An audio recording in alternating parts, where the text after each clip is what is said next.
Yeah, let's get right into it. The Day the Music Died Day is coming up February 3rd. To commemorate the big day, Don McLean's kind of re-recorded a new version of an American classic at this point. American Pie came out 50 years ago. Welcome to the show, Don McLean. How you doing? Thanks for having me, man. American legend. Yeah. Thank you. So let's get into the into this new version. What inspired you to cut it again and revisit it? Oh, it's really this group Home Free Yeah. is an a cappella group. It's their song, it's their performance. I just do sort of a cameo at the front and the end, and I'm in their video. But they wanted to do it, and they asked if I would like to participate, and I said sure. And I think it turned out very well. Yeah, I agree too. So just, I'm in my 50s, Jeremy's in his 20s, and yet here we are all these years apart, and we still know this song, and it still resonates with both of us. And we're still talking about it, And we're still talking about it. So what was it about this one particular song that just has taken a nation and inspired all these musicians and just, hey, we love Well, this?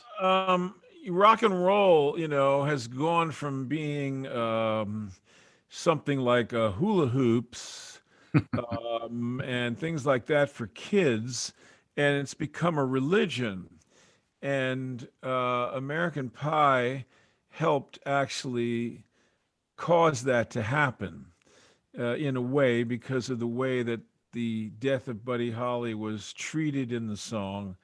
And I did this because of my, I guess, Catholic background and the fact that I saw these large images, biblical almost, and wanting to write a large song about the United States, never realizing that all this would happen, of course. And it right. played right into the hands of this growing religiosity of rock and roll. And so all of a sudden you have this trio of people who died in these very sad circumstances in this cornfield in this godforsaken place doing this awful tour with a you know and it's a little window into that, and all of a sudden, and the thing about it is that Rolling Stone immediately Mm. attacked me for, yeah, because I was somehow on their turf. They were going to decide what the religion of rock and roll was, and how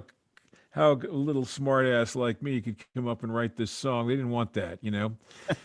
So I always thought that Jan Wenner could go fuck himself. And I thought, I'm going to outlive that son of a bitch, and I have.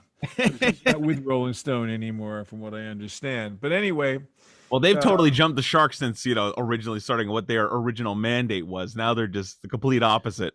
Well, let me stop you 1 second here. As a Kiss fan back in the 70s and 80s, Rolling Stone was never relevant because they just ignored all the popular bands. It was all about giving Yoko Ono 5 stars on every album. Not, do God you bless her, I love Yoko, but do, do you remember when they were like a tabloid yes, I do. folded over? That was a common way. That's how they started. Those were good articles that they used to write in those days. They were in depth and fun, and they were hippie and kind of Right.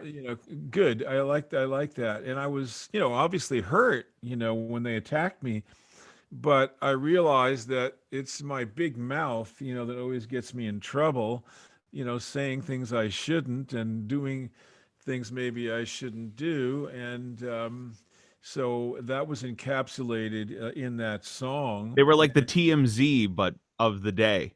Yeah, but they And were and more and intellectual. as soon as you became popular, they hated you.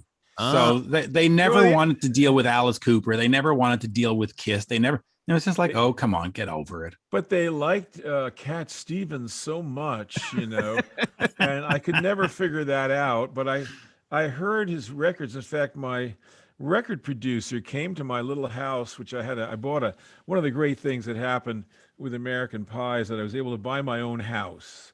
hmm. And once I had that, I said, I don't care about anything. They can't ever turn me out.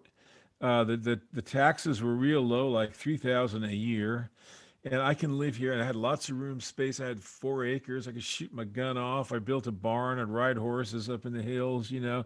Nice. And I really didn't care about show business after that because I had everything I wanted. And my man came up, Ed Freeman, and he brought a Cat Stevens record with him. And he said, you know, you're in kind of a renaissance. Do you realize you're part of something that's going on? Of course, I wasn't aware of that or care. I didn't care. I was always interested in my own ideas, and that was all, and still am. But I listened to the records that Cat Stevens made. And I thought, wow, you know, he made good records. But as I got down the road and listened to the words, it was almost like children's songs or something. You know, the words were not really it's what I'm trying to say to you guys, and you love records. I know both of you do. Sometimes the record can make a nothing lyric be heavy. Right. Yeah. You know what I mean? Of course. You got like a nice guitar part under it, or something. George Martin did that a lot with little fragments of Beatles songs. Right. You know, and all Well, of you a listen to a song like "Here Comes the Sun." unbelievable, you know. Whereas normally, if I did that with the wrong people, you know, would just lay there, and all of a sudden it's this jackhammer that comes down. So the producer is extremely important in terms of giving weight, sometimes to nothing. You know, in my case, it was the opposite because my words and my lyrics were I think pretty good, and so they carried. That's why I was able to tour the world solo for 10 years and play all the biggest halls in the world. Let me ask you just real quick about American Pie, though. I was talking years ago to Doug Fieger of the Knack, and I was talking to him about My Sharona, and he said, you know what? This song is like a golden albatross. He goes, it's golden because look at this pool and look at this car and look at my lifestyle. Yeah. But it's an albatross because every time I went to the record company with new music, they'd say, Doug, I don't hear another My Sharona. So, did that happen to you? Did it become so big and so part of the culture that every time you went with new music, the record companies would say, Don, seriously? No, I don't have that kind of a relationship with record companies because first of all, Vincent followed that, you see, and it was so radically different from American Pie that they knew that I could I could hit home runs from both sides of the plate if I had to. Now, I was very sporadic, or I'd have had a lot more hits, but I wasn't after hits. I was after ideas, and sometimes a hit would happen, and not often. But I would go in, for example, when I was in Nashville recording, I had this tremendous desire to sing the song Crying. Well, what do you want to do that for? I said, because I got to do it. I can own this song. And so it became a number one all over the world. But people were always fighting everything that I did. I didn't have the kind of I was always fighting, you know, with something about every producer. No matter how much I love them all because they all are very talented in their own way. They never really got their arms around everything that I could do. And I was always coming up with something that was outside of their realm of what Don ought to do, kind of thing, you know. I think people very quickly realized there was never going to be another American Pie. So they weren't looking for that, but they knew there could be hits, you know. Right. Let me just ask you about the cultural impact, because they talk about the day the music died in American Pie as the loss of innocence. Because, you know, in the 50s, rock and roll was fun, and there was the sock hop, and there was this. And when those three individuals died and the song you know, it's as if we had to change music and the fun was sort of sucked out of it. And now we have to sort of get serious. Yeah, but you see, that's what the song did. That's why Rolling Stone hated me, because I was designing the dialogue now. People were saying all these things that they never said before because of the song. You know, they thought these thoughts that they hadn't thought of prior to that. Well, why weren't people talking about it? Why were they afraid? Well, they weren't talking about Buddy Holly, I can tell you that. Buddy Holly was forgotten very quickly. Hmm. by everybody except the Beatles, maybe, and people that loved his music. They never forgot his music, of course. But I'll tell you a funny thing that happened. After American Pie had this year of insanity, and I mean, I don't want to get into all of it, but it was as if I was a one person Beatle, Hmm. people fainting and screaming and all kinds of stuff. And, I'm a kind of a thinker and not really into the how I dress or whatever. But meanwhile, they try to dress like me. Hmm. But what was I trying to say now that was important? The song actually dictated a lot of what was going to happen, and all of a sudden everybody started writing that. I don't Right. Somebody put the day the music died on February 3rd. That suddenly it came from the people.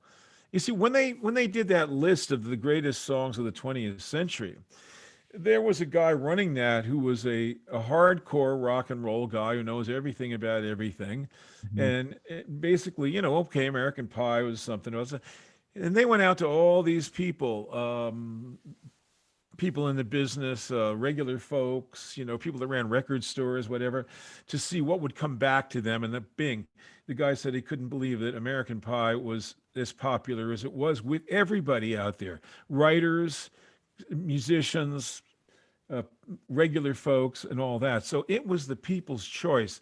And the people took things from it and they made a new version of the religion that Rolling Stone was trying to start.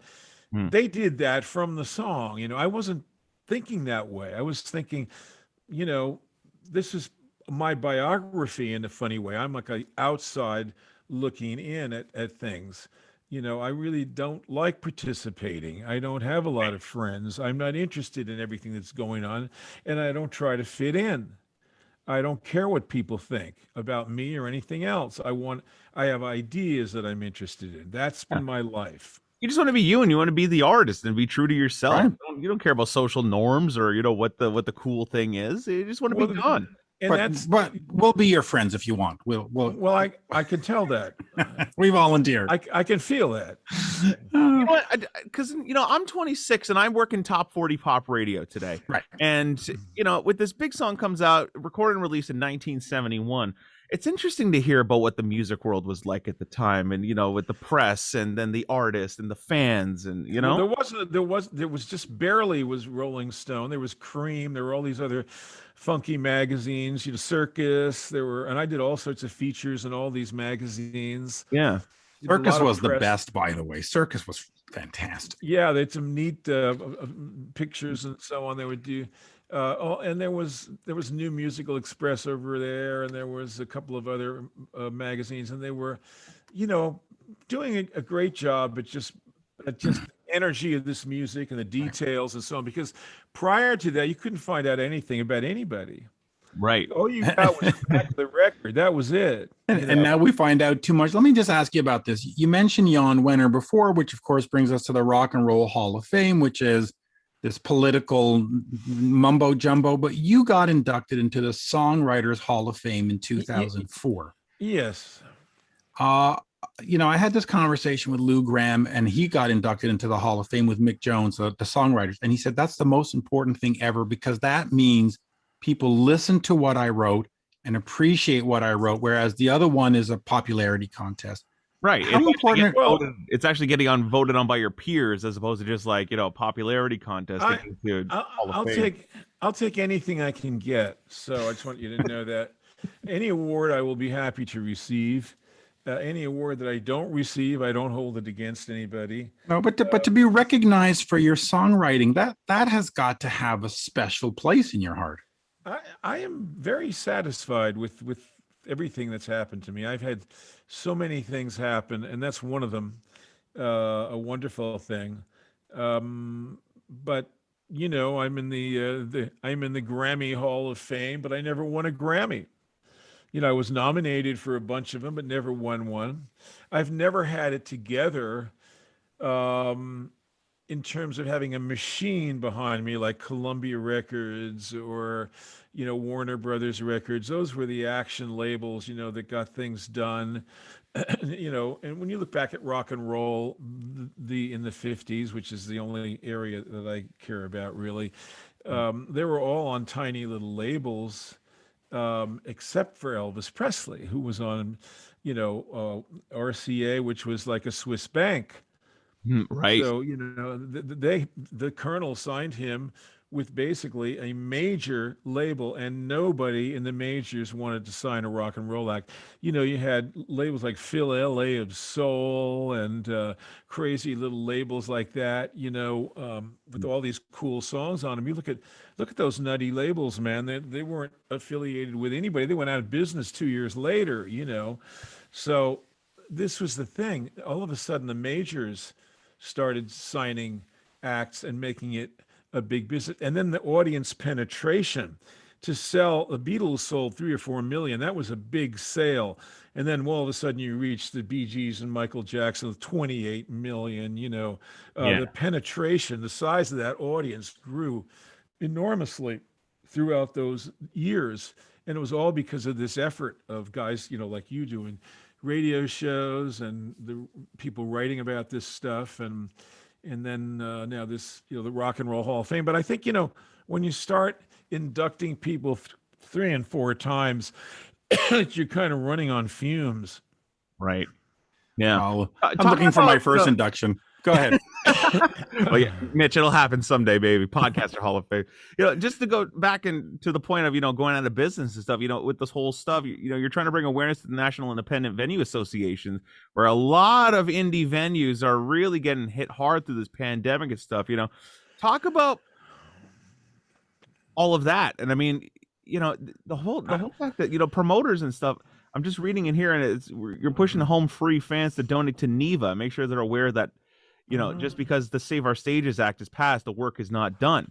Now, 80% of 80% of small venues are expected to close. At least in Canada, that's the number. That's crazy. Yes. Well, that's the end of the whole support system for live music. These people have mortgages to pay. They've got taxes to pay. They've got to keep the building going empty. Nobody's in the building. And, I mean, even the big buildings, Madison Square Garden, Radio City Music Hall hasn't had a show in a year. You imagine the taxes in New York, everyone's leaving. Broadway is going to be gone. The consequences of this thing are humongous. And the more we've spent, I'm as a finance major in college, I have a degree in that stuff. We've spent $6 trillion trying to buy a year to get out ahead of this thing. And the debt was $2 trillion. And we were worried about that. And we've now added 6 more to it. And the people in there are going to add another 2 to that. And what do you think that's going to make money worth? Nothing. Yeah. So these are the things that are happening while we're looking around trying to find a magic bullet. And they haven't got the thing corralled anyway. They don't really know, it's this amount effective and the new strains and this and that. I mean, I don't mean to be, we're lucky because we can have some sort of fun, on the internet and talk about things and act like humans, but it's going to be tough for people to get together. And there's so many of these performing arts centers, and I've played thousands of them, right, that have been built up by local people raising money. A lot of times women's groups, will get together, and they're good at organizing stuff, and they get money raised, and they fix up that theater, make it beautiful, and they're so proud of it, and they bring these acts in. It's just terrible taking that away from the community, Well, and the impact moving forward down 10 years, because, before the Rolling Stones, before the Beatles, before they got to Madison Square Garden, they honed their skills in these places. And now there's no place. So in 10 years from now, who's going to be in Madison Square Garden? They won't. Well, you won't be getting maybe those places, but you will, because having started out in the folk thing in the late 50s, people would open clubs everywhere in basements and this and that. You're going to go back to a very primitive form of venue, which will allow, young kids to come in and rock and roll or whatever and cause a little excitement. You won't be able to take 25 or 30 or 50,000 out of that place or more, depending on how the tickets are scaled. But you will have places where people go to hear something get started, but it's going to have to go like from, once grass has been completely torn up from very dry ground, to start all over again. It's going to, I won't see it in my lifetime. I'll tell you that right now. I mean, Jeremy might. I'm not sure I will. I'm telling you, it's really, and what about sports? I mean, the idea of seeing the World Series with those cutouts, in the audience, man, I said, this is crazy, man. Imagine playing a concert like that. You got cutouts. I can't believe I've lived long enough to see this, I know. I mean, in hockey, they've just got tarps here. I just want to ask you real quick, in terms of new music, the last album came out in 2018, Botanical Gardens. Mhm. You've stayed active. There's been what's that sound? I don't know. It's the Botanical Garden. Jeremy, what's that sound? Oh, Jeremy's frozen. Oh my God. Hold on. Let me text him and tell him he's frozen. What the hell? What the hell? Jeremy has frozen. Wow. Wow, it's a Cardi B song. I love it. That's the greatest. I have no idea what happened there. Well, hopefully, sorry about that. Oh, I'm back. I don't know what the hell happened. And you're only half back. We don't see your face. There we go. I don't know what the hell. It just stopped for some reason. Yeah, but it gave us a great rhythm and a great beat. So we actually took the time to write a new song while. The hell? I don't have any music playing over here or nothing. That's so weird. But that was. But anyway, let me just let's move on here to Botanical Gardens, because you've stayed active every 2, 3, 5 years. Mm-hmm. There's new music. Listen. Yeah, I have a new album all ready to go for this year. I've got the songs all written. We're making the tracks. It's going to be a great record. I'm really happy with it. And we've got this album of recordings of other people's songs, still playing favorites, which just came out. And so, yeah, I'm busy. I feel. But let me ask you. I'll ask you the sort of devil's advocate thing. Sure. Why bother? I mean, you could go and do American Pie and play it 10 times and have people show up. But there's a need to be creative, right? You have. Yeah, I mean, I have ideas. That's the thing. That's why I'm here, is for ideas, and all my albums have lots of ideas on them, and I feel that you can't always, if you want to judge an artist by commercial success. I've had a lot of that, but if you want to be, and I don't mean as a put down, but if you want to be James Taylor, he's even said he writes only 5 songs, and but they're very good songs, but they're very commercial. I do all kinds of things, and I really can't begin to say it, but if you look at a song like Crossroads, it's not like And I Love You So, it's not like Castles in the Air. I just do a lot of different stuff, and so therefore I put myself automatically out of the big leagues, because there can never be any consistent hit making with that approach. But that is me. That is the true me, and I want to replicate that in my art, and I don't like to call it art, but my work, whatever you want to call it. I want to be faithful to who I really am, what I'm really thinking. Well, hold on. If it's not art, I mean, you're not building tables, right? No. I mean, it's not carpentry. It's not, it's carpentry is art. Carpentry is art. Yeah. Okay. Yeah. I would agree. How dare you, Mitch? Well, no, and you're right. I think anything that requires a certain amount of creativity is artistic. So the only reason I say that, I don't like it when people are too pompous about what they do. I just love what I do. Right. Yeah, you just want to have fun and play some rock and roll, Yeah, and I want it to have the right feel, and I want it to, knock me out when I hear it played back. It's what I want. Mm-hmm. And there's a lot of fighting that goes on, with producers and engineers and because you can only get a certain amount right. And I love it when I'm with somebody, and I was with Larry Butler, he would do this where he would make something much better than I thought it could be. That's what I always wanted in a producer. I hate it when I have to do the producing and say, well, you need to do this, you need to do that. What the hell am I talking to him for? He's supposed to do it. That's why I always wished I worked with George Martin, because we would have been very good together. Mhm. He would have taken some idea that I had and made, again, one of those monumental statements out of some silly language, which he Yeah. was able to do. Is that a regret in your career not being able to work with George Martin? It's not a regret, but I had a manager who was absolutely awful, and I had a They meeting with usually George are. Martin. Yeah, that's true. I had a meeting with George Martin, and it never went anywhere. I think it's probably because he did something to because he was afraid of me getting out of the box, and getting discovered by people who could really take me places. He was afraid of Um, getting you to be successful.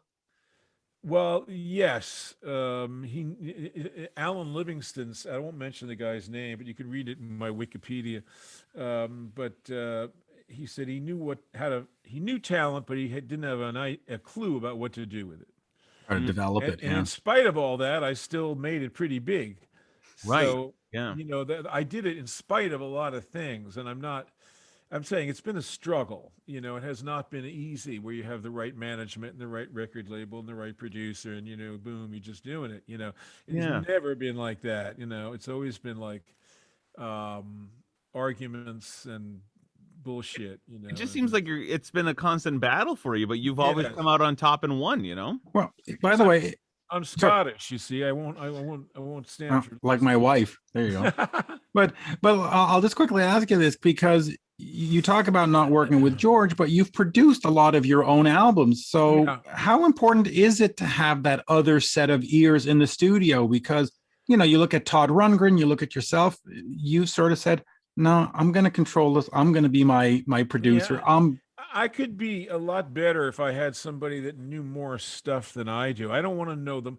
I don't want to be the smartest guy in the room. I want to be the middle smartest, maybe even the dumbest, but a real good songwriter and singer, and let all the smart people. One of the things that's happening to me now is I'm working with some very smart people, and they're doing some good things. This documentary and this little children's book, and a guy named Spencer Proffer who does a lot of things. And he did Quiet Riot, Basha Records, all that stuff. We are really Pasha going. Records.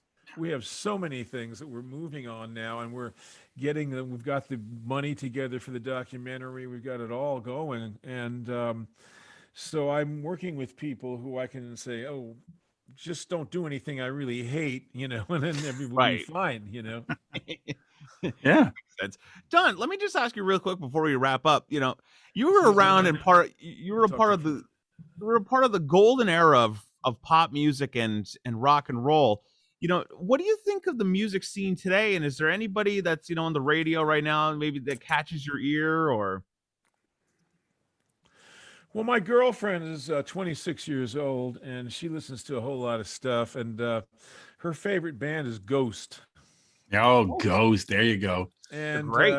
I think they're terrific. I think they probably had a bad career blow with this pandemic, though. They were ready to blow. Really, really be big. Yeah, they were just getting into arenas like last year. I know, and she's heartbroken, and it just stopped their momentum.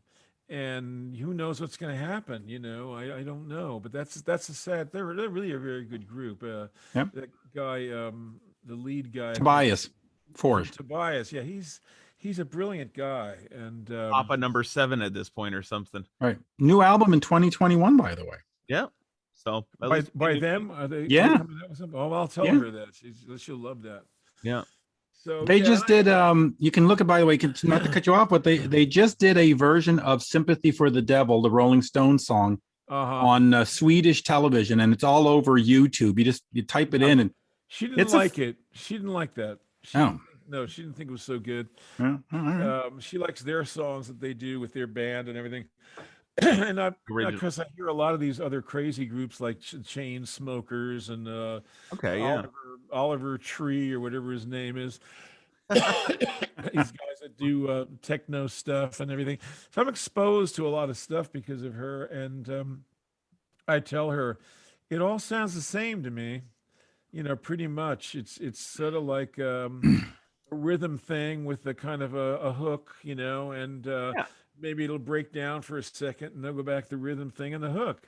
It's nice background music and it gives you energy. I suppose you dance around when you're, taking a shower or whatever, but it's not what I do. Well, yeah. No, but it's funny because they all have sort of those presets. There's a sound on most of these rap songs when my daughter listens to them, and it sounds like a clock. It just goes, and it's just like, yeah. and I'm like, and oh, you're listening to the clock again. It's the 808 hi-hat sound, Well, the thing about it is that it's made everybody brain dead. You see, Yeah. we got a brain dead audience out there, and now we don't have a place to seat them because all the theaters are closed. So it's not just happened automatically for the theaters to be closing. We've killed the brain of the audience. I ask myself, where is Duke Ellington? Where is Count Basie? Where are these great, sophisticated artists? We still have Paul McCartney. He's still there. Paul McCartney, God bless him, is still there and still wonderful. And, and a lot of them, but they're really quickly, of course, I will be here forever. Okay, I promise you. I will always be here with an opinion and ready to rock. Ready to rock. There we go. Right. There you go. Well, hey, brand new music video coming out on Wednesday, the day the music died. And check out Don McLean at Home Free. It's available for all, the big new song. I mean, this is great. Come on. It's a brand new version. Don's featured on it and celebrating 50 years, man. It's crazy. Holy mackerel. Yep. I know what it's like to celebrate 50 years. Yep. And you're going to be supporting independent local venues as well at the same time. So we want to make sure that the clubs are still there when everything comes back. Got to have somewhere to play. I'm doing good and doing well. Yes. Good. Well, thank you. That's all that matters. As we say in Montreal, merci beaucoup. It's been an absolute pleasure. Thank you very much. We'll talk again sometime, I hope. Yeah, yes, absolutely. Sure. Let's keep in touch. All right. Cheers. See you later, Don. Yeah. Okay. Good. That was great. Thank you. That was awesome. Dude, I don't know what happened to your video, but I asked him a question and it just started going like an alarm, like clear the building. Dude, I don't know what happened. All of a sudden, that's what happened to me during Phil Collin. All of a sudden, like the connection, like from my board, like started to go fritzy. So I unplugged my USB and then plugged it back in, and then you saw it took like a couple of seconds for it to come back up. But yeah, that's weird. I don't know what. But it was making a weird sound. It was going. So I'm talking, and I go, what's that sound? I thought maybe it was like his cell phone or something. No, it was weird. Yeah. So there'll be some cleaning up needed there for sure. But I was like, no. We're gonna pull Mitch Lafon and just leave it up. Yeah, well, I'll put it on mine. I'll say. When you do your show, reference it and say there was a big mistake, blah, blah, blah. And if you want to go see what the hell happened, go watch the Mitch Lafon version. Because we were having a great conversation. He's like, I'm writing a new song. I'm writing a new Beyonce song as we're talking. Oh, my God. I'm sure that's on. I'll have to listen back to it when I get the tape. I'm hoping it's there. I mean, it says it's still recording. So it's got to be there. Yeah. So I'll check it out when I get out of here. So.